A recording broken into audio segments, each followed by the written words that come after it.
श्री गोपाल कृष्ण महाराज की जय।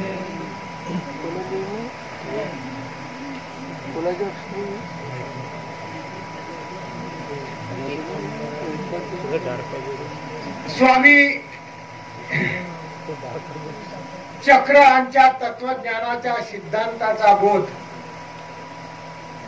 प्रत्येकाच्या अंतःकरणात जावा म्हणून कवी, संत मुनी, शहामुनी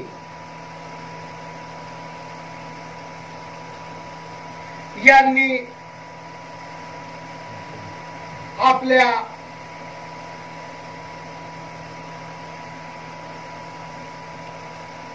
प्रभावातून सिद्धांत बोध हा ग्रंथ सादर केलेला आहे आणि तो सिद्धांत बोध ग्रंथ आपण आज श्रवण करत आहे। आज चौथा दिवस आहे।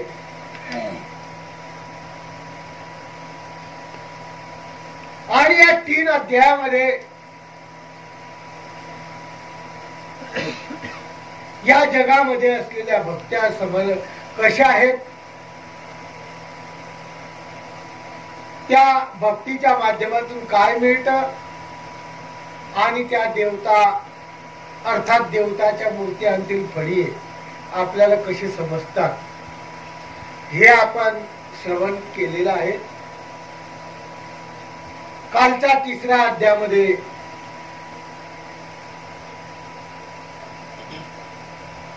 ब्रह्मदेवतेचं व्यावृत्ती केलेली आहे। ब्रह्म म्हणे मी ईश्वर आहे, त्याचं खंडन करून परमेश्वर कोण आहे हे आपल्याला करून दिलेलं आहे। यानंतर आजचा हा चौथा अध्याय आणि या चौथ्या अध्यायाला आपण आज प्रारंभ करणार आहे। श्री गोपाल कृष्णाय नमः। श्री कृष्णा तुझ मी शरण, माझ्या तोंडी अभिमान, जन्म मरण निवारोनी सन्निधी, पद दे आपले माझा तूची गणपती, तूच सरस्वती, सद्गुरु जे ब्रह्ममूर्ती तूच श्रीकृष्ण। अनेक ग्रंथाच्या प्रारंभास आधी नमिती गणेशास, मग वर्णिती सरस्वती, तिचे पाठी सद्गुरु गुरु मार्ग संत सज्जन, संत झाल्या श्रोत्या लागोनी, श्रोत्या पाठी सभा मंडन, कवीश्वर स्तविताती तैसे येत नाही, धरिले श्रीकृष्णाची पाऊले, ज्याच्या कृपेने मती चाले, कविता शक्ती वदावया, अनन्य भावे बदा भगवंत ऐसा बोले भगवद्गीता, पुसो जाता भागवता तेने साक्षी दिदली, अनुभव आणिला मनाशी गीता वंद्य त्रैलोक्याशी, सदैव आवडे संकाधिकाची ब्रह्मादिक पूजती, त्याहून श्रेष्ठ नसे काही भगवंताची ग्वाही, या लागी सर्व आधी पाये श्रीकृष्ण देव नमिवले, जो सकळ देवा शिक्षा करतो, बाळपणी ठकिले विधाता, इंद्राची फजिती करुणी पुरता, दैत्य वधिले अतुला बरी, यमाशी दंड केला, गुरुपुत्र आणिला जयाचा, प्रगट गुप्त करणी सहसा नकडे कवनाशी, बाणासुराचा कैवार घेऊनी आला शंकर, इंद्र जितोनी सारंगधर पन्नेला सिद्धीते, हनुमंत सर्व्याहून बलिष्ठ, उचलू पाहे भूगोल श्रेष्ठ, सेवक अर्जुना हाती स्पष्ट, जिंकोनी ठेविला तुझी। चौथ्यावा अध्याय श्रीकृष्ण चक्रवर्तीला त्यांनी नमन केलेला आहे। तो म्हणतो आतापर्यंत आपण अनेक ग्रंथ ऐकले असतात, प्रत्येक ग्रंथाच्या सुरुवातीला कुठं गणेशाला नम येतं, कुठं सरस्वतीला नम येतं, कुठं कशाला नम येतं, परंतु मी हा कोणताच प्रकार नाही घेतला। तो म्हणतो की मला अशा प्रकारचं कोणत्याही देवतेस नमस्कार न करता माझी जी पावले आहे, माझं जे मन आहे ते श्रीकृष्णाच्या कडेच धावलं आणि मी प्रत्येक वेळेस कोणाला नमस्कार केला, फक्त श्रीकृष्णाला नमस्कार केला आणि त्याची साक्षी घेऊन मी काय केलेलं आहे, ग्रंथ रचायला सुरुवात केली। विचार करा, अनन्य भजा भगवंत, श्रीकृष्णाची भक्ती भजा, पण भजत असताना अनन्य भावाने, अनन्य, अ म्हणजे नाही, अन्य, ज्याच्या हृदयात श्रीकृष्ण सोडून दुसरं कोणीच नाही त्याला म्हणतात अनन्य. आणि प्रत्येक अवताराने, जेवढे 5 अवतार आपल्याला माहित आहे, या 5 अवतारांनी जेव्हा जेव्हा मार्गदर्शन केलंय तेव्हा अनन्य भजा, अनन्य रूपतेने भजा, एक निष्ठतेने भजा असंच सांगितलेलं आहे. आणि तो कवी सुद्धा तेच सांगतो की अनन्य भावे भजा भगवंता, ऐशी भगवत गीता सांगे. कुठं सांगितलं असं? भगवद्गीतेमध्ये सांगितलं आहे. अनन्या चिंत, अनन्या तेने त्या परमेश्वराला बघा. सर्व धर्मान परित्याज्य, सर्व धर्माचा त्याग करून मला एकट्याला शरण या असा म्हणणारा तो परमेश्वर भगवद्गीतेमध्ये सांगतो. आणि त्यांनीच साक्षी दिली, भागवताला साक्षी दिली की माझीच भक्ती करा. अनव आला मनाची, गीता वंद्य झाली त्रैलोकाची. ओ गीता ही फक्त आपणच मानत नाही, तर त्रैलोकात स्वर्ग मृत्यू पाताळात गीता काय आहे? कोणत्याही देशात जा, राज्यात नाही म्हणणार, कोणत्याही देशात जा, भगवद्गीतेला आजही खूप मोठं काय आहे? प्राधान्य. कोणत्याही कोर्टात जा, तुम्हाला ग्रंथ सापडेल तर कोणता सापडेल? भगवद्गीता. भगवद्गीतेवरच हात ठेवून तुम्हाला म्हणावं लागतं की मी जे बोलेल ते सत्य बोलेल, सत्याच्या शिवाय दुसरं बोलणार नाही. म्हणजे अशी असलेली भगवत. असत्य बोलत असतील त्या गीतेवर हात ठेवून, खरोखर त्या गीतेच्या तत्वज्ञानाने आज काही कोणी बोलत नाही. हात मात्र काय करतात? ठेवतात ना, हात ठेवून सांगतात आजपासून मी कधीच खरं सांगणार नाही. अशा प्रकारचं अनन्यतेने ते भजत असतील. पण मात्र काय आहे? भगवद्गीता आहे. म्हणून ते होतात त्रैलोक्यात वंदे. सदैव आवडे संकाधिकाला, संकाधिकाला सुद्धा भगवद्गीता आवड येत होती. आणि अशा प्रकारची भगवंताची ग्वाही सर्व आधी पाये श्रीकृष्ण देव नमिले. श्रीकृष्ण चक्रवर्तीला मी काय करतो? नमस्कार करतो. कारण त्याचं बालपण, श्रीकृष्ण चक्रवर्तीचं बालपण पहा. कोणाचं इतकं कठीण बालपण गेलेलं नसतं. श्रीकृष्ण चक्रवर्तीने अवतार घेतल्यापासून म्हणजे गर्भात येण्याच्या आधीपासून विरोध कोणाला आतापर्यंत? श्रीकृष्ण चक्रवर्ती गर्भात येण्याच्या आधीच विरोध आहे का नाही? आहे कोणाला? ते म्हणतात आम्हाला विरोधक झाले, आम्हाला हो श्रीकृष्ण चक्रवर्तीपेक्षा कमी विरोधक असतील. गर्भात येण्याच्या आधी विरोध आहे का नाही? असा असलेला श्रीकृष्ण चक्रवर्ती, परंतु तो परमेश्वर अवतार असल्यामुळे बालपणी त्यांनी टाकीला विधातात. ब्रह्म्याला सुद्धा बालपणी त्यांनी शिक्षा पण केली. इंद्राची फजिता केली. सर्वांनी लोकांना सांगितलं की इंद्राची पूजन करायचं नाही. आहे का नाही? कोणाचं पूजन करायचं? गोवर्धनाचं पूजन करायचं. पहा, विचार कर. एखाद्या देवतेचं पूजन श्रीकृष्ण चक्रवर्तीने बंद करायला लावलं आणि एका पर्वताचं पूजन करावले. इंद्राचं पूजन बंद करा, गोवर्धनाचं पूजन करा. आणि त्या इंद्रात क्रोध आला. क्रोध आल्यानंतर त्यांनी अनेक प्रकारचे विघ्न आणले. पण त्यातही तो काय झाला? फजित झाला. त्यातही तो काय झाला? फजित झाला. म्हणून ते म्हणतात दैत्य वधिले, नाना प्रकारच्या राक्षसांचा बालपणीच नायनाट केला. आपला मुलगा साधा विंच निघाला तर घाबरतो. श्रीकृष्ण चक्रवर्ती बालपणी असताना मोठमोठे राक्षस, पुतना सारखी राक्षसीन, काय वय होतं श्रीकृष्ण चक्रवर्तीचं काय येत नाही. परंतु स्तरपान करायला आली तर श्रीकृष्ण चक्रवर्तीने तिला खलास करून टाकलं. उग्र रूप तिचं इतकं मोठं भयानक की आज तुम्ही तीवर पाहिले तर घाबरून जातात. आणि श्रीकृष्ण चक्रवर्तीने तिचा काय केला? वध केला. असे असलेले श्रीकृष्ण चक्रवर्ती यमाशी दंड केला. आणि ज्याची प्रगट आहे, ज्याचा हे आहे, बाणासुराचा कैवार घेऊन शंकराला इंद्र आला त्या ठिकाणी, परंतु त्या ठिकाणी सिद्ध निऊ दिलं नाही श्रीकृष्ण चक्रवर्तीने. हेच काय? हनुमंत सर्वाहून बलिष्ठ. आता काल परवा हनुमान जयंती आहे. सर्वाहून बलशाली काय म्हणतात? हनुमंत. आणि हा हनुमंत सर्वाहून बलिष्ठ, उचलू पाये भूगोल, भूगोल म्हणजे पृथ्वी. शरीर पृथ्वी उचलत होता, आहे का नाही? जेव्हा लक्ष्मण सैन्यामध्ये त्याला शक्ती लागली, बेशुद्ध झाला, बेशुद्ध झाल्यानंतर त्याला वनस्पती लागत होती, असं रामायणामध्ये आहे. आणि ते वनस्पती अमक्या पाडात अमक्या डोंगरामध्ये भेटत होती. कोण जाईन? आणि याला तर शुद्ध राहणं अत्यंत गरजेचं आहे, म्हणून त्यांनी कोणाला नेलं? हनुमानाला पाठवलं. हनुमान त्या ठिकाणी गेला, त्याला वनस्पती ओळखता आली नाही, कारण अनेक झाडं, कोणती वनस्पती पाहिजे, काय करावं काही सांगता येत नाही. काय केलं त्यांनी? पर्वतान उचलून आणला. पहा, तुम्हाला जे पाहिजे ते पहा. असा बलिष्ठ असलेला हनुमान, भूगोल उचलून पाहि श्रेष्ठ, पण सेवक अर्जुनाच्या हाती स्पष्ट झाला. अर्जुनाचा सेवक होऊन ध्वजावर बसला. कोणाची करामत आहे? श्रीकृष्ण चक्रवर्ती. की त्या बलिष्ठ हनुमानाला सुद्धा श्रीकृष्ण चक्रवर्तीने अर्जुनाचा दास बनवून कुठे बसवलं? रथावर बसवलं. अशा प्रकारचा सेवक अर्जुनाचा झाला. जिंकोनी ठेविला ध्वजेशी, त्याला हरवलं, ध्वजावर जा. जोपर्यंत युद्ध होत नाही तोपर्यंत याचं काय करायचं? तो रक्षण करायचं.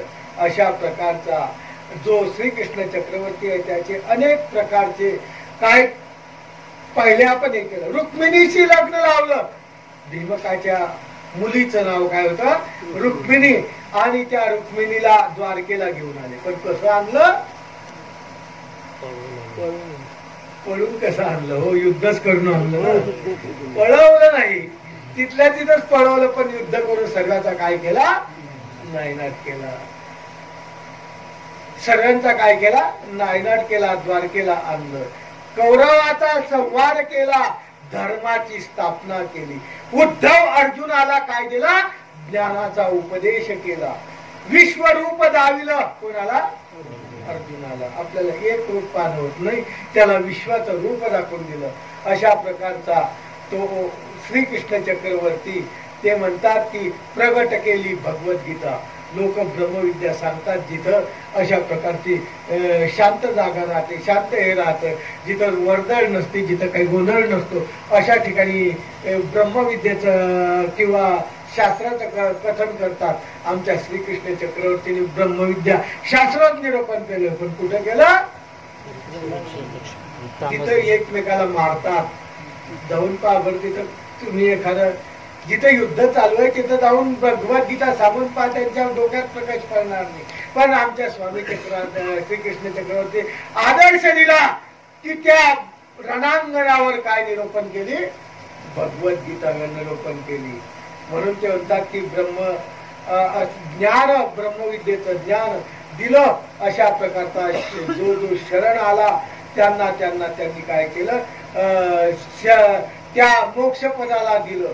असा असलेला जो परमेश्वर आहे तो खरोखर श्रेष्ठ आहे. आणि कौनाला शरण जात नाही मी, मात्र त्याला काय करतो आहे? शरण जातो. असं कोण म्हणत आहे? संत मुनी, शहा मुनी कवी म्हणतोय की मी आता श्रीकृष्ण चक्रवर्तीला शरण जातोय. हे भक्तवत्सला, हे परमेश्वरा, तूच आहे.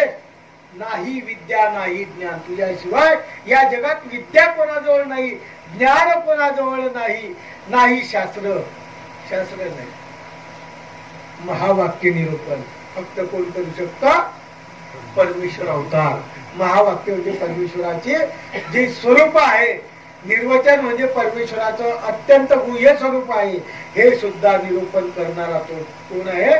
परमेश्वर आहे. कोण आम्हा सांगतं? कोणीच सांगत नाही. परमेश्वर किंवा परमेश्वराचे ज्ञानी दोनच सांगू शकतात, बाकी कोणी सांगत नाही. घडली नाही तीर्थ, माझ्याकडे तरी तीर्थ घडलं नाही. दान तर मुळीच घडलं नाही. जप नाही, तप नाही, अनुष्ठान नाही. कधी जप केलं नाही, तप केलं नाही, अनुष्ठान केलं नाही. भाग्यहीन दरिद्री दिन. सगळ्यात भाग्यहीन आणि दरिद्री कोण आहे? फक्त मी आहे. अशा प्रकारचा तो कवी. तो पदरी पुण्य असेल. माझ्या पदरी थोडसही पुण्य मी जोडलेलं नाही. या परी मी चांगला यातेने कडू भोपळा. या परी मी कसा कडू भोपळा. भोपळा दोन प्रकारचे राहतात. एक कडू राहतो आणि एक गोड राहतो. त्याच्यापैकी कडू भोपळा कोण आहे? मी आहे आता गोड करी गोपाळा. मी आता हे सिद्धांत बोध तुमच्या समोर उद्धृत करतोय. परमेश्वरा तू काय कर, याला गोड कर.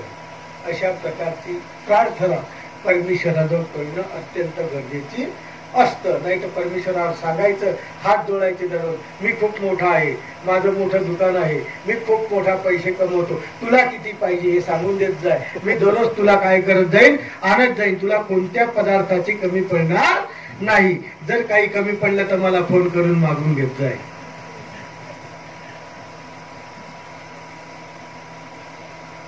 असं केलं तर भक्ती समर्पित होणार नाही. एका याला अंबा झाला, आपल्याला काय आहे, काहीच नाही. म्हणून एक प्रकारचा आदर्श त्या कवीने आपल्या समोर दिला. तो म्हणतो, देवा आघात तुझी करणी, इंद्राशी स्थापिले अमरावती. खरोखर इंद्राला तो अमरावती म्हणजे त्याचं स्थान दिलं आणि अनेक देवतेला ज्याचं त्याचं स्थान दिलं. तुझी कृपा ज्याच्यावर वर्तली तो निश्चितपणे चांगला होतो. पाषाण गोटा धरिता करी, सोने तात्काळ करी. परमेश्वर हातात गोटा जरी आला तर त्याचं सोनं करू शकतो. आपल्या हातात सोनं जरी आलं तरी बी जिरवण्याची ताकद नाही. 2-4 तोळे जर रस्त्यात सोनं सापडलं ना आपल्याला, घरी आणून जिरवण्याची ताकद सुद्धा आपली नाही. गोट्याचं सोनं तर करूच शकत नाही, पण ते भेटलेलं सोनं सुद्धा जिरवायला खूप मोठी ताकद लागते. सापडलं खरं पण शेजारच्याला समजायला नको. सापडलं खरं घरच्यांनी दुसऱ्याला सांगायला नको. सापडलं खरं पण दुकानात न्यायचं कसं, कारण प्रत्येक सोन्यावर शिक्का राहतो. कदाचित पकडल्या गेलं तर म्हणजे जिरवणं सुद्धा कठीण आहे. परंतु परमेश्वराचं तसं नाही. गोट्याला काय करतात, ते सुवर्ण करतात. आता सर्व माझे भांडवल तूच गोपाळ. हे परमेश्वरा माझं संपूर्ण भांडवल काय आहे, फक्त तूच आहे. या लागी चरण कमल दृढ धरले, त्याकरता मी तुझे पाय पक्के धरलेले आहेत. आता मी कोणत्याही कंडिशन मध्ये तुझे पाय सोडणार नाही. ऐसा करोनी नेम स्मरला मेघे साम. असा नेम केला आणि परमेश्वराच्या स्मरणामध्ये तो कवी काय झाला, दंग झाला. पुढील कथेचे काम. आता पुढील कथा काय करतो म्हणे, सुरुवात कर. आता मी परमेश्वराला सर्वापरी माफी मागितली, नतमस्तक झालो. आता याच्या पुढील कथा मी काय करतोय म्हणे, सुरुवात करतो. सूचना झाली बुद्धीशी. माझ्या बुद्धीला सूचना झाली, ट्रम्प कॉल आला की तू आता पुढच्या अध्यायाला काय कर. आपल्याला काही ट्रम्प कॉल येतो पण फालतूचा येतो. फेटरीहून येईल, कळमेश्वरून येईल, अमक्या ठिकाणी येईल, काही कामाचा नाही. परंतु वरून काही ट्रम्प कॉल येत नाही. येतो तुम्हाला, येतो का, आलता. हा फक्त भक्ताला येतो. हा कॉल कोणाला येतो, फक्त भक्ताला येतो. म्हणून ते म्हणतात की अशा प्रकारचं मला ती बुद्धी स्फुरलेली आहे. आता मी काय करतो, वैकुंठ माला तुती कारखाना लागला, शहामुनी कामाटा. वैकुंठ स्थानाचं वर्णन चालू आहे. वर्णन कशाचं चालू आहे, वैकुंठ. काल कशाचं वर्णन झालं, ब्रह्म्याचं. म्हणजे पहिली देवता ब्रह्मा आहे, दुसरी देवता विष्णू आणि तिसरी देवता महादेव आहे. त्यापैकी ब्रह्म हा परमेश्वर नाही हे त्यांनी काय केलं, आपल्याला सिद्ध करून दाखवलं. आता तो शहामुनी म्हणतो की हे श्रोतेजन हो, आता तुम्हाला कवितेला सुरुवात करतो आणि कवितेला सांगतो की आता जो विष्णू आहे, ब्रह्म हा परमेश्वर नाही हे सिद्ध करून दाखवलं. त्याचं निरूपण तुम्हाला सांगितलं. आता विष्णू परमात्मा आहे किंवा नाही हे जाणं. एकेकाचा आपल्याला काय करावं लागेल, धडा घ्यावा लागेल. ब्रह्म नाही मग विष्णू आहे का, म्हणून ते म्हणतात की विष्णू परमात्मा आहे का हे जाणार.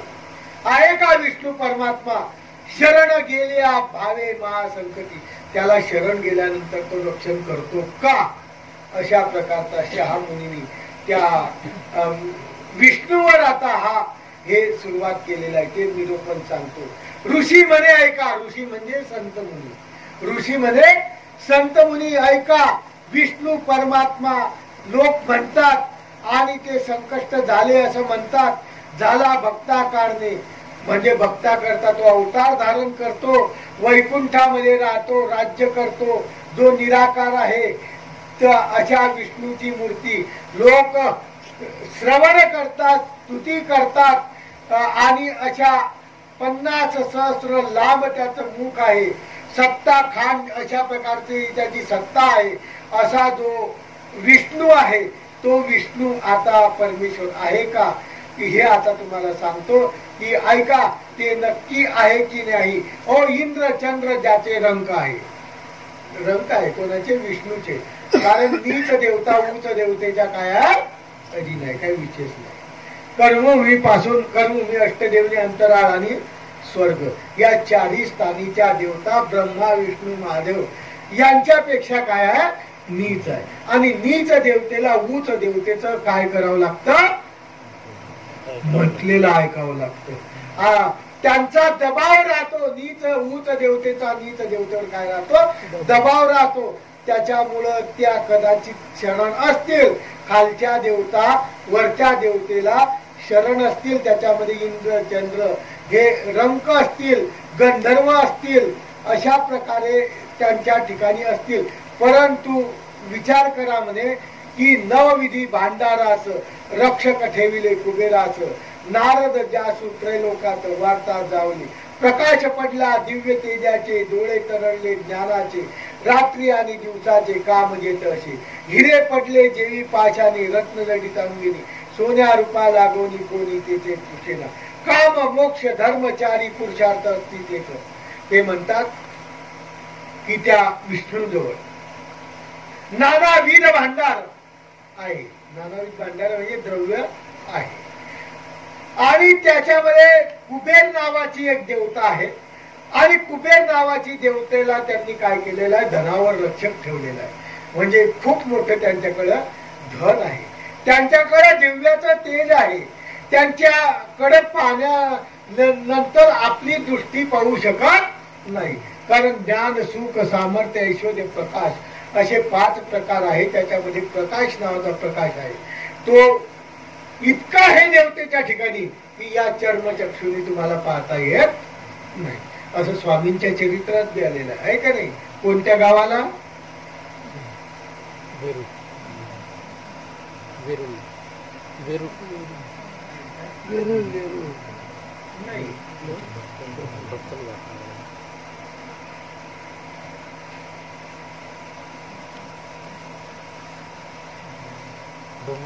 डोमेग्रामला नाही.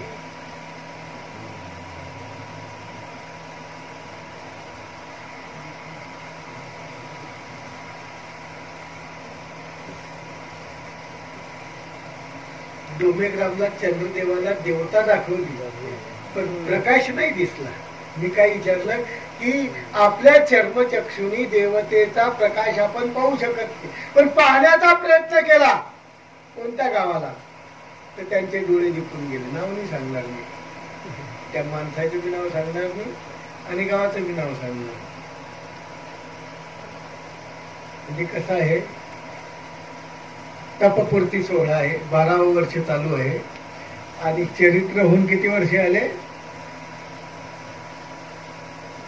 तुम्ही तर लहानच होते, काही अडचण. किती वर्ष आले?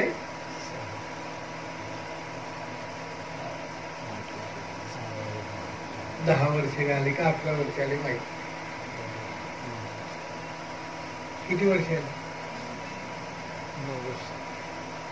म्हणून शोधून घ्यायचं. उद्या याचं काय सांगायचं? उत्तर सांगायचं. चरित्रातला कोणताही प्रश्न आल्यानंतर मी त्याचं उत्तर देणार नाही, कारण चरित्र तुमचं कसं आहे सर्व. तो पियुष होणे आमच्या सर्व गावातले जे मोठे मोठे माणसं आहे ना, कोणतं बी चरित्र सांगा पटकन सांगतात, ते पाठ आहे त्यांचं. मग काय परत परत सांगायची गरज नाही. म्हणून ते चरित्र तुमचे तोंडी पाठ असल्यामुळं काय आहे, मी काही सांगणार नाही. ते तुम्ही आणि कदाचित तुम्ही सांगणार सुद्धा नाही आम्हाला. कारण कसं आहे की अर्थ प्रति बोलावे असं स्वामींचं सूत्र आहे. त्याच्यामुळं पकडून धरलेलं आहे की आपलं सांगितलेलं पुढचा अर्थवंत नाही म्हणून कसं सांगायचं हो, म्हणून सांगू पण शकणार नाही. कारण आम्ही अनार्थवंताप्रती कसं काय सांगतात, हा महत्वाचा भाग येतो. आहे ना? बरोबर आहे ना? हे भाव म्हणतात. तर अशा माध्यमातून उद्या काही हरकत नाही, उद्या उत्तर द्या. अशा माध्यमातून देवतेच्या ठिकाणी पंचप्रकार आहेत आणि या पंचप्रकाराच्या माध्यमातून त्या विष्णू देवतेच्या ठिकाणी सुद्धा पंचप्रकार आहेत. म्हणून त्या ठिकाणी अशा 18 पुराण वगैरे त्या वैकुंठामध्ये वर्तत असतात आणि वर्तत असताना खरोखर त्या विष्णू पासून म्हणतात की 10 अवतार झाले. कोण म्हणतात? कर्मराठीचे लोक म्हणतात की विष्णू पासून किती अवतार झाले? 10 अवतार झाले. 18 पुराणामध्ये याचं वर्णन केलेलं आहे की विष्णू पासून 10 अवतार झाले. त्याच्यामध्ये हिरण्यकश्यप झालेला आहे. हिरण्यकश्यप झाला आणि त्याने कोणाचा नायनाट केला?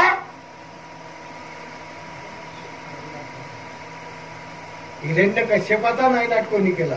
नरसिंह अवतार. हा कोणाचा अवतार आहे? विष्णूचा अवतार. हिरण्यकश्यपाला तुडवले ज्या अवताराने त्याचं नाव काय आहे? नृसिंह रूप.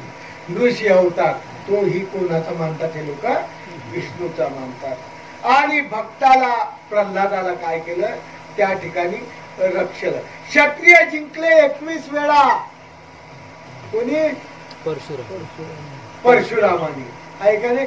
परशुरामानी 21 वेळा क्षत्रिय पृथ्वी केली. आहे का नाही? तोही कोणाचा अवतार मानतात? विष्णूचा अवतार मानतात. बळी पाताळी घातला. बळीला काय घातलं? पाताळामध्ये. हा बी अवतार कोणाचा आहे? विष्णूचा आहे. बळीनं वामनाला पाताळात घातलं ना, म्हणजे बळी हा अवतार कोणाचा आहे? विष्णूचा आहे. म्हणून ते म्हणतात की अशा प्रकारचे 10 अवतार झाले. त्या 10 झालेले नाही अनेक, बाकी होणार आहे. त्याच्यामध्ये राम अवतार कोणाचा आहे? विष्णूचा आहे. आणि त्यांनी रावणाचा काय केला? नाश केला. आणि त्याच्यामध्येच त्यांनी घुसळून दिलेला आहे की कृष्ण सुद्धा कोणाचा अवतार आहे? विष्णूचा अवतार आहे. कंसाला मारलं असं पुराण सांगताय. त्यांनी पुराणाचं मत आपल्या समोर प्रतिपादन केलंय. त्याचं तो पुढे काय करणार आहे? खंडन करणार आहे. म्हणून ते म्हणतात की रामानंतर विष्णू कृष्ण झाला आणि कृष्णाने काय केलं? कंसाला मारलं, द्वारका स्थापली. यानंतर होणारा अवतार आहे म्हणे बौद्ध. झाला नाही म्हणे. आणि त्याच्यानंतर पुढचा अवतार आहे कलंकी. अशा प्रकारचे 10 अवतार त्या विष्णूचे होऊन गेले. आणि संवार करणार दृष्टाता असे 10 अवतार लक्ष्मीवर झाले. आणि हे विष्णूचे आहे. म्हणून विष्णू काय आहे? परमेश्वर आहे. असं त्या कवीनी खंडन करण्यासाठी लोकांच्या मताचं या ठिकाणी पहिले काय केलं? प्रतिपादन केलं की लोक असे म्हणतात. कोण लोक? अन्य लोक असे म्हणतात. परंतु म्हणतात की आणि ते काय करतात की साधू संत पुण्यात्मा व्यास वशिष्ठ हे सर्व वैकुंठामध्ये वास करतात. जेवढे ऋषी झालेले आहे हे ऋषी सर्व वैकुंठामध्ये वास करतात. त्याच्यामध्ये आत्री ऋषी आहे ते सुद्धा वैकुंठातूनच आलेले आहे. विश्वामित्र आहे तो सुद्धा कुठून आलेला आहे? वैकुंठामधूनच आलेला आहे. गौतम ऋषी सुद्धा वैकुंठातूनच आलेला आहे. कपिल मुनी जो झालेला आहे तोही अशा आलेला आहे. अशा प्रकारचे सर्व योगी तापसी सर्व काळी अशा क्रीडा करतात आणि या विष्णू पासून हे कार्य करतात. असा अगाध विष्णूचा महिमा आहे असं या कवीनी आपल्याला या पुराणाच्या माध्यमातून मत काय केलं? प्रतिपादित केलं. आणि हे ऐकल्यानंतर या विष्णूचं स्तवन ऐकल्यानंतर विष्णूची कीर्ती ऐकल्यानंतर हाच कवी म्हणजे कोण? शहामुनी. हा शहामुनी कवी काय म्हणतो? अहो तुम्ही ऐकलं, जे ऐकलं ना हे ऐकलेलं संपूर्ण खोटं आहे. हे काय आहे? जेवढं ऐकलं ना हे सर्व काळ जे ऐकतात हे सर्व कसं आहे? खोटं आहे. हे तुमच्या पुढे श्रेष्ठ वचन म्हणतात. परंतु नृषी आला, मंत्र शिकवला, चिकन झाला, असा झाला. परंतु विचार करा तुम्ही म्हणे की चिकन गोटा जर हातात सापडला, कवी काय म्हणतो? चिकन गोटा म्हणजे गोटा चिकन असतो. आत्मतीर्थाचा विशेष पाहिजे का तुम्ही? त्याप्रमाणे काही गोटे काय राहतात?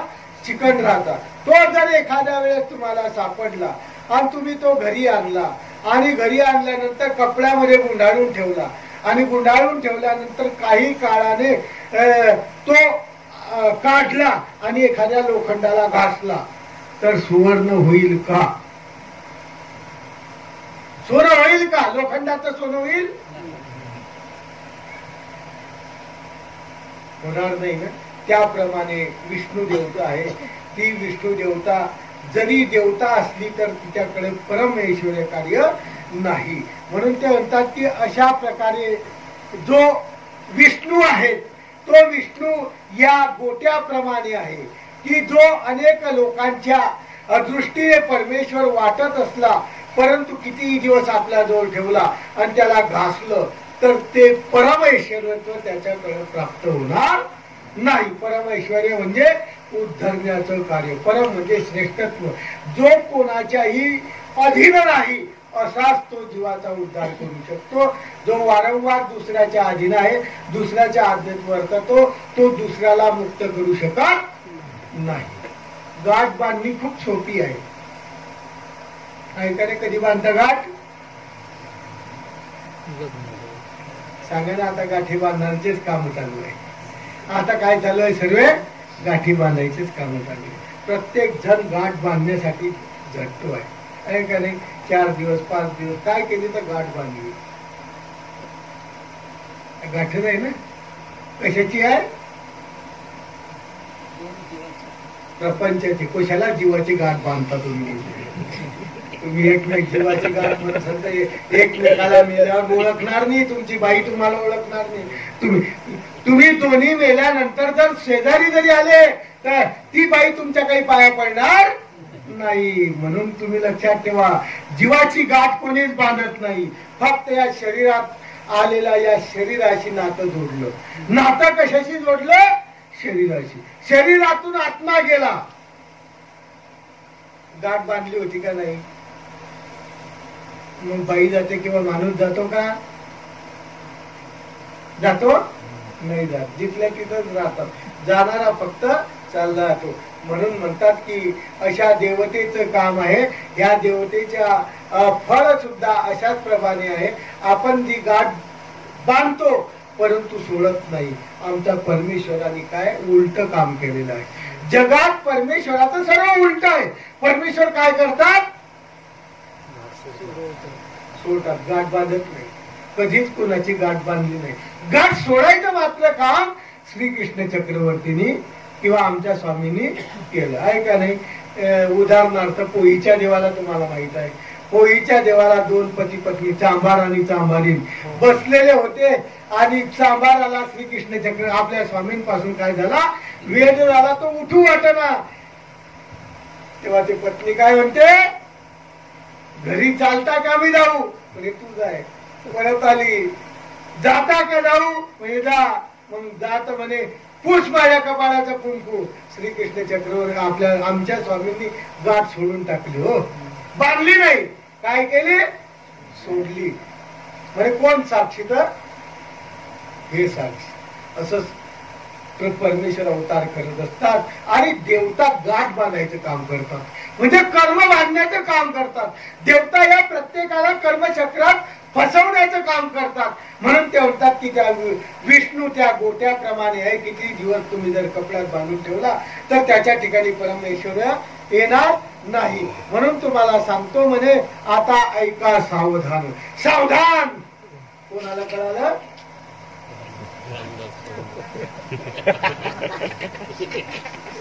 रामदास स्वामीला आहे. फक्त सावधान त्याला कळालं.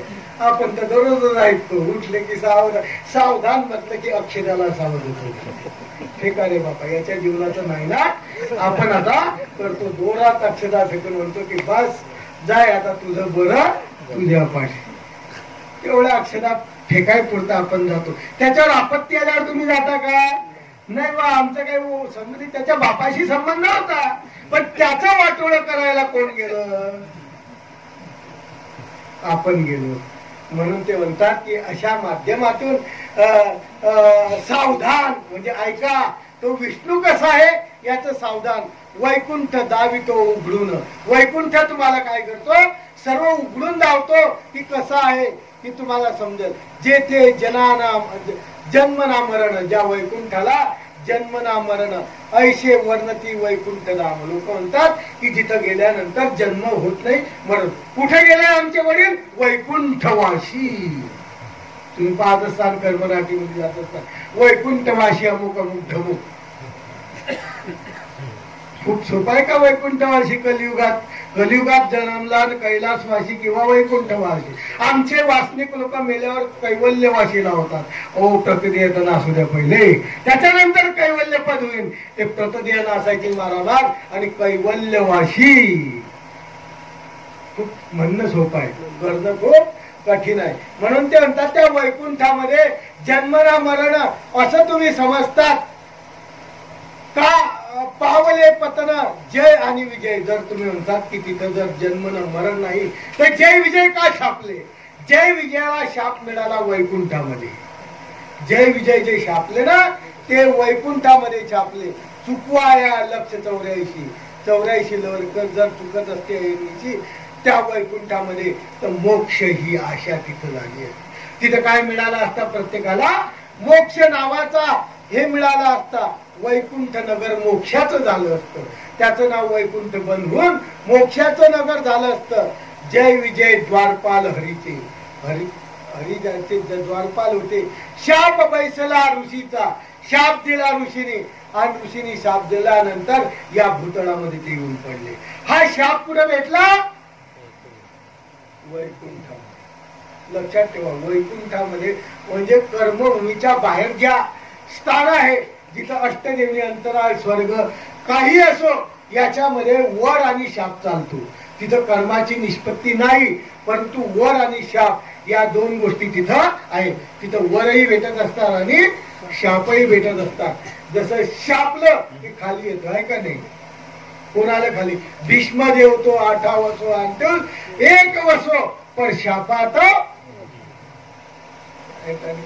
जो महाभारतात तुम्ही पितामह म्हणतात तो भीष्म. देवते सगट खाली आली आहे का नाही? फडिया सगट खाली आली. काट वरून शाप दिला म्हणून ते म्हणतात की तिथं शाप जर चालतो, खाली जर यावं लागतं तर तिथं जन्म मृत्यू आहे किंवा नाही. त्या वैकुंठामध्ये जन्म मृत्यू आहे की नाही हे त्यांनी काय केलं? उदाहरण दिलं. परमात्मा जर तुम्ही म्हणत असले तर कैसा खाचे म्हणावा. विष्णू म्हणता परमेश्वर तर अपवित्र राग साचार. त्याला राग येत होता, क्रोध येत होता. कसाच त्याला म्हणावा परमेश्वर. आणि काय का नवल शृंग ऋषी कोपला भारी. एक शृंग ऋषी होता, तो कोपला भारी म्हणजे इतका कोपला की लात मारी उरावरी. त्या विष्णूच्या उरावर लात मारून दिली हा ऋषी. हा ऋषीला इतका क्रोध आला की त्याने लात मारली तर त्या विष्णूच्या उरालाच लागली. अशा प्रकारचे ऋषी त्या ठिकाणी होते. मग कशा करता उदाहरण देत आहे? तो जर मोक्षाचा दाता आहे तर असं झालं असतं का? एखाद्या जीवाने देवते फळाला जे देवतेला मारण्यापेक्षा देवतेच्या फळ्याला काय केले? मारलीला. त्याचं दुखरूप फोटक्रिया आली उदयाला. असं झालं असतं का? म्हणून त्या ठिकाणी काय म्हणतात की कर्म आहे आणि त्या कर्माच्या माध्यमातून तिथं भोग आहे आणि भोग असल्यामुळं तिथं ज्याला नित्य प्राप्ती म्हणावं, नित्य प्राप्ती विष्णूच्या ठिकाणी नाही. कृत्री कित्येक कर्म वर्तले एका दिवशी भस्म लावून अंगास. एकदा काय झालं? विष्णू आहे, महादेव आहे. महादेवाने एकदा काय दिलं? अंगाला भस्म लावलं. महादेव अंगाला काय लावतो? भस्म. आणि भस्म लावल्यानंतर शिव एकांती बसला कैलासामध्ये. तो महादेव एकांती बसलेला आहे. आणि तुम्हाला सांगतो त्या दिवशी काय झालं की त्याच्या जवळ त्याची पत्नी, काय नाव होतं तिचं? पार्वती. हिमतनया, हिमालयी कन्या म्हणत होते तिला. अशा प्रकारची पार्वती, तिला हिमालयी कन्या म्हणत होते. ती त्याच्याजवळ बसलेली होती आणि याने भस्म लावलेलं होतं. आणि तुम्ही मला भस्म लावल्यानंतर माणूस विद्रूप दिसतो. दिसतो का नाही? अंगाला भस्म लावलं आणि ही जी पार्वती आहे दिसायला काय होती? अतिशय सुंदर होती. त्याच्याजवळ बसलेली आहे आणि भस्म लावून हा एकांतात बसलेला आहे. अशा वेळेस काय झालं? एका समयी त्या ठिकाणी दैत्य गेले. दैत्य म्हणजे राक्षस. पूर्वीचे राक्षस स्वर्गात इंद्रात जात होते, आताचे जात नाही. आताचे राक्षसही जात नाही, माणसंही जात नाही. पण पूर्वीच्या काळात हा प्रकार होता. दैत्य लोक ऋषींशी, आपले दैत्य लोक या दानव आपल्या देवता लोकांशी काय करायचे? भांडण करायचे. आणि त्यानुसार एकदा तो दैत्य त्या ठिकाणी फिरायला गेला आणि अकस्मात पाप मूर्तीनी, पाप शेवटी राक्षसच, त्याची बुद्धी कशी राहणार? पाप. आणि पाप बुद्धीने त्याची नजर कोणावर गेली? पार्वतीवर गेली, त्या गौरीवर गेली. आणि गौरीवर गेल्यानंतर त्याच्या मनामध्ये कामना उत्पन्न झाली. पण त्याला वाटलं आपण जर हिला इथून उचलून नेलं तर आपल्यापेक्षा जो बॉस आहे तो आपल्याला हाती लागू देणार नाही. दैत्याचा बी बास होता ना. मग त्या दैत्याला वाटलं जाऊ द्या, आपण हिला काही उचलायची नाही, परंतु आपण आपल्या बॉसला म्हणजे मुख्याला काय करू? जाऊन सांगू. म्हणून ते अशा प्रकारे तो दैत्य तो निघालाय. परंतु त्याची कथा कशी झाली? दैत्य म्हणजे दैत्यच, त्यांची बुद्धी तेवढ्यापुरती कमजोर. जशी दीपकावरी पतंग, दीपक म्हणजे दिवा, आणि दिव्यावर पतंग म्हणजे ते किडे असतात. ते काय करतात? ते किडे त्या दिव्यावर झडप मारतात आणि झडप मारल्यानंतर काय होतं? मरतात. कोण मरत? किडे मरतात. तशा प्रकारे या दैत्य लोकांची गोष्ट होणार आहे की हे त्या दिव्यावर काय करतात? झडप मारतात. ती काही कोणती बाई नाही, कोणती स्त्री नाही, ती कोण आहे? देवता आहे. पार्वती काय आहे? कदाचित ती त्या महादेवाची पत्नी असेल, परंतु ती ज्ञान, सुख, सामर्थ्य, ऐश्वर्य, प्रकाश या पाची प्रकाराने ती काय आहे? युक्त आहे. आणि दैत्याची खरंच त्यांच्या पुढे चालेल का? परंतु यांनी त्या दीपकावर पतंगावर उडी मारावी अशा माध्यमातून तो दैत्य पळत आला. आपल्या दैत्याचा जो राहो त्याचं नाव होतं जालंधरी. मुख्य दैत्य होता, त्याचं नाव काय होतं? जालंधर. आणि त्या जालंधराजवळ आला. जालंधराची अगाध कीर्ती होती. त्याला जाऊन सांगितलं, अरे काय तू इथं बसला आहे? एक सुंदरशी कामिनी मी तुझ्यासाठी पाहिली. इतकी सुंदर आहे की या जगात, या त्रिभुवनामध्ये तिचं जर वर्णन करायचं म्हटलं तर ज्याप्रमाणे द्रौपदी होती, ज्याप्रमाणे दोन चार त्यांनी काय केलं? उदाहरण दिलं की अशी द्रौपदी होती, सीता होती, अमुक होती, अशासारखी सुंदर ती काय आहे? कामिनी आहे आणि तुझ्या जोगती आहे, असं त्या दैत्याने त्या जालंधराला सांगितलं. जालंधराच्या तो बी दैत्य, हाही दैत्य. आणि दैत्याची बुद्धी कोणासारखी? दैत्यासारखीच. आपण सुद्धा असा विचार करूया की आपण बी कोण आहे? दैत्यच आहे का नाही? आपण सुद्धा असा वाईट विचार केला तर आपण बी कोण आहे? दैत्यच आहे. म्हणून जालंधरी सारखे बोलू नका. म्हणून त्यांनी काय केलं की अशा प्रकारे त्या जालंधरीने विचार केला. असं आहे म्हणे, काही हरकत नाही. आणि म्हणे तिचा जो पती आहे तो पाहिला तर मोठे मोठे जटा वाढलेल्या, अंगाला भस्म लावलेला, भिकार सोटासारखा दिसतोय. कोणाला सांगतो तो? त्या जालंधरीला सांगतो की तो जो आहे तो एखाद्या भिकारासारखा दिसतोय आणि भिकाराची नपुसकाशी पत्नी मिळावी अशी कंडिशन तिथं झालेली आहे म्हणे. असा त्या दैत्यानीच्या जालंधरीला काय सांगितलेलं आहे की असं असं आहे, काय हरकत नाही म्हणे, असं आहे, आपण जाऊन तिला उचलून आणू. दैत्य लोकांची बुद्धी दैत्याप्रमाणे. आणि ते निघाले त्या रस्त्याने, शिवापाशी पोहोचले. आणि त्या ठिकाणी पोहोचल्यानंतर ते संपूर्ण दैत्य 4-5 जण मिळून उठले आणि झोंबू लागले.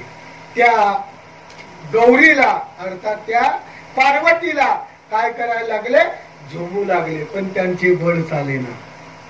लक्षात ठेवा, दैत्य आहे आणि त्या पार्वतीला झोंबत आहे, परंतु पार्वती कोण आहे? एखादी स्त्री नाही आहे. कोण आहे? कोण आहे?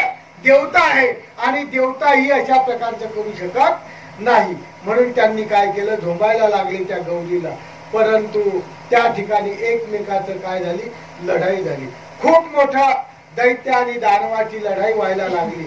आणि त्यांनी त्या शिव जिथं बसलेला होता, शिव त्या उकरड्यात होता, त्याला शोधून काढलं आणि म्हणे अशा प्रकारची हे आम्ही नेतो आहे, पण धक्का लावू नये ती काय हालना.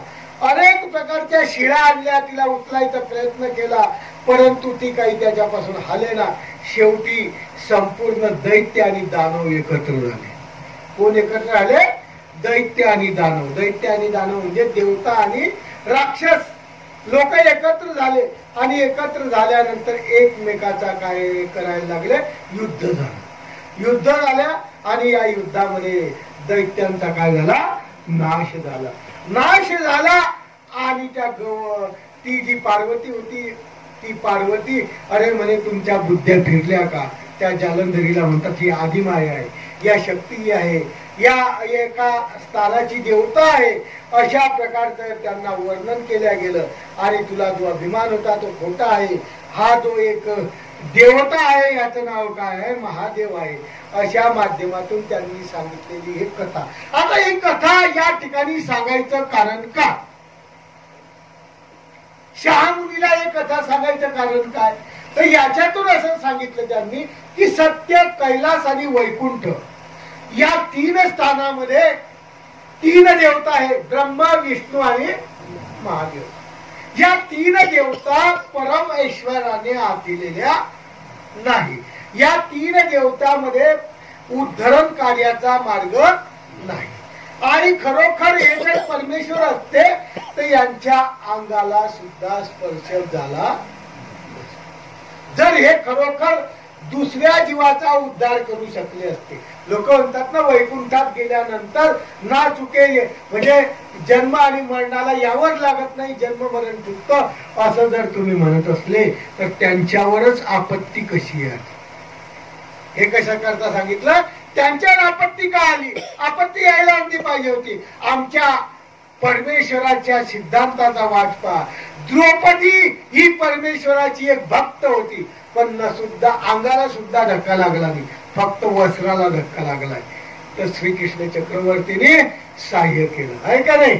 तर मग या देवता जर अशा आहे तर हे दानव लोक तिथं जाईपर्यंत, ते झोंबेपर्यंत त्या दानवांचा नाश का केला नाही?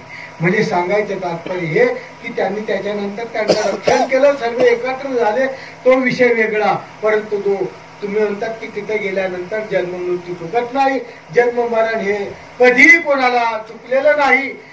तिथे गेल्यावर चुकतो असं जर म्हटले तर असे जे तीन स्थानीच्या देवता आहेत यांच्यावर नाना प्रकारची काय आली, आपत्ती आली. आणि ज्याच्यावर आपत्ती आली, जो स्वतःला सोडू शकत नाही तो दुसऱ्याला कधी सोडू शकत नाही. असं कवींनी काय केलं, उदाहरण देऊन आपल्याला स्पष्ट केलं की सत्य, कैलास आणि वैकुंठ तिन्ही स्थानामध्ये ज्या देवता आहे या फळ देऊ शकतात, परंतु जन्म मृत्यूच्या चक्रापासून सोडू शकत नाही. यांच्याजवळ मोक्षाचं साधन नाही. वैकुंठ शब्द हा कोणी आणला? आपल्या स्वामीने वापरला ना वैकुंठ? नाही ना, नाही ना. हा म्हणजे पुराणातला शब्द आहे का? नाही हो. तर याच्यात आहे ना वैकुंठ हा शब्द कुठून आला? वैकुंठ आहे ना पक्का. वैकुंठ शब्दाचा अर्थ तोच होतो. वैकुंठाचे म्हणजे ते जन्म मरण नाही असं ते प्रतिपादन करतात. म्हणून स्वामींनी सुद्धा वैकुंठ शब्द वापरला ते नाही बा आपल्या. वैकुंठ शब्दाचा अर्थ वैकुंठणारा असं नाही होत. वैकुंठ हे स्थानाचं नाव आहे. जसं या गावाचं नाव चिचोली आहे, या गावाचं नाव काय आहे? चिचोली. तसं त्या स्थानाचं नाव काय आहे? तुम्ही त्याचा अर्थ करा. चिचोलीचा बी अर्थ आपण केला होता माग. नाही नाही, वैकुंठ म्हणजे बा ज्याचं जन्म आणि मरण नाही असा त्यांनी करून घेतला. असा त्यांनी करून घेतला. वैकुंठ शब्दाचा अर्थ नाही. सत्य. आता सत्य, सत्य कोणाचं ठिकाण आहे? मग ब्रह्मदेवाच्या ठिकाणी सर्व सत्य बोलतात का? असं तुम्ही जर इथं म्हणतात की वैकुंठ वैकुंठल्या तर सत्याच्या ठिकाणी काय पाहिजे? सर्व आहे का? कैलास, कैलासचा अर्थ काय होतो?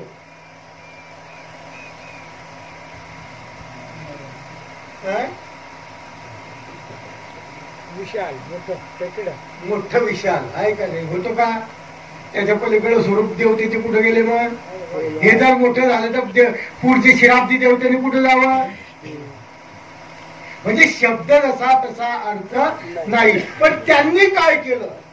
त्या लोकांनी त्यांनी काय केलं म्हणजे या ऋषींनी काय केलं? त्याच्यामध्ये वैकुंठ, हे तेच तर खंडन करताय की वैकुंठ म्हणतात, वैकुंठ म्हणतात की ज्या ठिकाणी गेल्यानंतर जन्म मृत्यू चुकतो असं जर म्हणतात तर त्यांच्यावर आपत्ती आली. आपत्ती आलं तर ते त्यांचं रक्षण करू शकले नाही, तर तुमचं रक्षण करतील का? हेच तर खंडन त्यांनी केले याच्यातून. वैकुंठ शब्दाचा अर्थ तो नाही. वैकुंठ हे स्थानाचं नाव. आपल्या अन्यावृत्तीचं जे आहे त्याच्यामध्ये भाष्य केलेलं लक्षणोत्तर म्हणता, त्याच्यामध्ये या सत्य कैलास वैकुंठ या वचनावर हे केलेलं आहे. वैकुंठ कशाचं नाव? वैकुंठ स्थाने पक्षच आहे. वैकुंठ कशाचं नाव आहे? वैकुंठ स्थाने. आमच्या पक्षकारांनी सांगितलंय की वैकुंठ हे स्थानाचं नाव आहे. तिथं वैकुंठ म्हणजे वयाला कुंठन जाणार असा अर्थ नाही. पक्षकारांनी काय सांगितलं? वैकुंठ हे काय सांगितलं? वैकुंठ स्थाने. वैकुंठ हे काय आहे? स्थानाचं नाव आहे. आता स्थानाचं नाव आहे त्याचा जर तुम्ही प्रयास केला, आता नागपूर केला, नागपूर म्हणजे नाकातून वाहणारा पूर. मग प्रत्येक नागपुरातून किती पूर वाहत असतील? शब्दशः अर्थ करायला काय हरकत नाही. म्हणून तसंच नाही तर स्थानाचं नाव, गावाचं नाव, तसं वैकुंठ हे काय. पण त्यांनी काय केलं? त्या माध्यमातून त्यांनी वैकुंठ हे स्वतःला लावून घेतलं आणि ते म्हणतात की वैकुंठ म्हणजे जिथं गेल्यानंतर खाली येणार नाही असा अर्थ होतच नाही. वया ते कुंठती असा जर अर्थ झाला तर त्या फळाहून पतन झाला असता का? देवतेचं फळ एका वेळेस एका जीवाला एकदाच देते. त्याला फळ झाल्यानंतर एका पहिल्या सृष्टीत ज्याला फळ झालं असतं त्यालाच फळ झालं असतं, बाकीच्याला फळ झालं नसतं. करता का तसं? नाही. म्हणून ते म्हणत असतील, परंतु आपल्या सिद्धांतानुसार स्वामी चक्रधांचा जे पक्षकार आहे त्यांनी सांगितलं वैकुंठ स्थाने. वैकुंठ हे स्थानाचं नाव आहे. वैकुंठ म्हणजे वयाला कुंठन करणार असा अर्थ कधीही समजायचा नाही. आणि तिथं गेल्यानंतर तुम्हाला मोक्ष मिळेल असं समजायचं नाही. त्यांच्याच अवकड्या आपण बघितल्या. त्यांच्यात जर अवकळा झाल्या तर आपण उघड्यापाशी नागवं गेलं सारी रात हिवाने गेलं अशी एक म्हण आहे. त्याची कंडिशन आपली होईल. म्हणून वैकुंठ हे नाही. म्हणून तर त्यांनी सांगितलं की त्या कैलासाच्या अशा फजिता झाल्या, परंतु सर्व देवतांना मिळून त्यांना युद्ध करावं लागलं आणि त्या दानवाला वाचवावं लागलं. दानवापासून असंच त्या सत्य कैलास वैकुंठामध्ये आहे. म्हणून त्या जालंधर जो दैत्य होता त्या जालंधर दैत्याने काय केलं?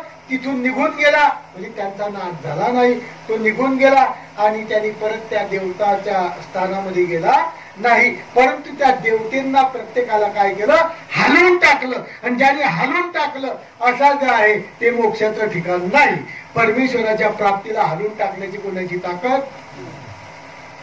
किती बी जीव नालायक असला त्या ठिकाणी पाहून झालं की तो ठिकाणावर येतो. इथं नालायकपणा करत, पण तिथं प्राप्तीच्या ठिकाणी गेला. देवाने आधीच त्याला चांगलं तासून काय केलं? मोकळं केलं. स्वरूपात जाईपर्यंत याला कोणत्याच प्रकारचं काहीच ठेवलं नाही.